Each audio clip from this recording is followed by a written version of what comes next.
Hi, my name is Mark Goodacre. I'm sitting in my office at Duke University, and I'm teaching a course this semester on Jesus and the Gospels. And we've got to Mark's Gospel, which is always fascinating.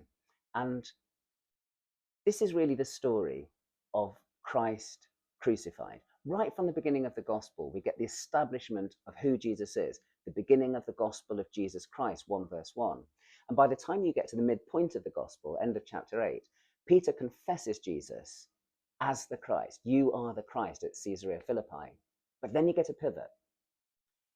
Jesus spells out what his destiny is going to be, and it's a destiny that ends with suffering, crucifixion, death, and resurrection after 3 days. And the second half of Mark's gospel really works that out. It's a journey on the way of the Lord. It's a journey towards Jerusalem, a journey towards the passion. So part one of the gospel, Christ, part two of the gospel, crucified. Now, Paul, fascinatingly, in 1 Corinthians 1:23, describes the gospel message as a message about Christ crucified. And he says that this is a scandalon to Jews and folly to Gentiles. That word scandalon means something like hindrance or offense. It's often translated stumbling block, but I can't say I'm a fan of that translation inertia expression.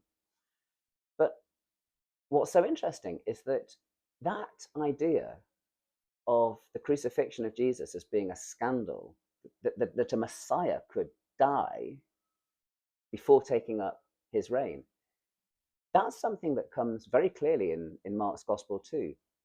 The disciples find this idea of a Christ being crucified really troubling. And it's almost as if Mark has crafted his narrative deliberately to work out people's issues with the idea of Christ being crucified. You narrativize that early Christian preaching so that you see that it's not just explicable that the Christ was crucified, but it was part of God's plan all along. And by having even a brief resurrection story in chapter 16, he's basically showing that this is something that God's hand is on. It wasn't just a horrible mistake that the Messiah was crucified. So, to many people who first heard not just Paul's gospel message, but then subsequently Mark's gospel and other Christian texts, this was a real problem, the idea of Christ being crucified. But it's something that they say is fundamental at the heart of the gospel message, which is probably explains what Mark is doing in his gospel more than anything else.